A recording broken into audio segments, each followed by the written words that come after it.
नमस्कार. i24 Marathi news चॅनलमध्ये आपले स्वागत आहे. भारतातील पहिल्या श्रीराम सृष्टीचे लोकार्पण सोहळा उज्जैनचे खासदार महंत उमेशनाथ महाराजांच्या हस्ते संपन्न. प्रभू श्रीरामचंद्रांच्या पदस्पर्शाने पावन झालेल्या श्री क्षेत्र चासनळी भूमीत श्रीराम सृष्टीचे लोकार्पण सोहळा उज्जैनचे खासदार महंत उमेशनाथ महाराज यांच्या हस्ते संपन्न झाला.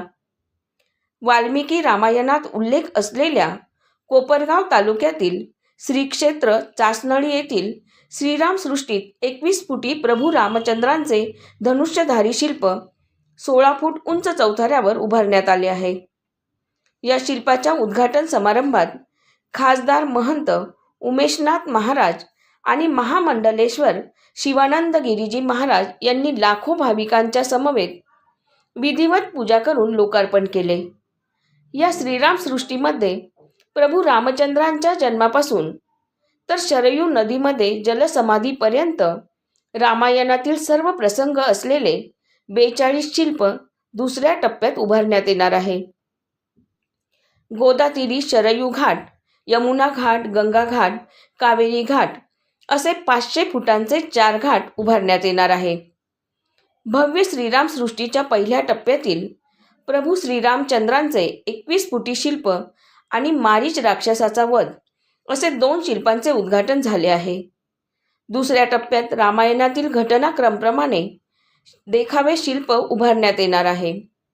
सण उत्सवानिमित्त येणाऱ्या भाविक आणि पर्यटकांसाठी लेजर शोचे आयोजन भविष्यात करण्यात येणार आहे.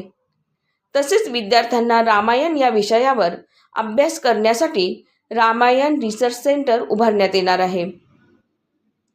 निफाड आणि कोपरगाव तालुक्याच्या सरहद्दीवर असलेल्या श्री क्षेत्र चासनळी येथील गोदावरी तीरावर 20 एकरामध्ये महाराष्ट्रातीलच नव्हे तर देशातील ही पहिली भव्य श्रीरामसृष्टी साकारण्यात येणार आहे. श्री क्षेत्र चासनळी पंचक्रोशीतील भाविकांनी देणगी स्वरूपात 35 लाख रुपयांचा सहभाग एकत्र करून उभारणी केली आहे. महाराष्ट्र सरकारच्या वतीने 250 लक्ष असा निधी मंजूर केला आहे. उभारणीचा पुढील टप्पा पूर्ण झाल्यानंतर राज्याचे मुख्यमंत्री माननीय देवेंद्र फडणवीस साहेब यांच्या हस्ते लोकार्पण सोहळा करण्याचा गावकरी आणि श्रीराम भक्तांचा मानस आहे.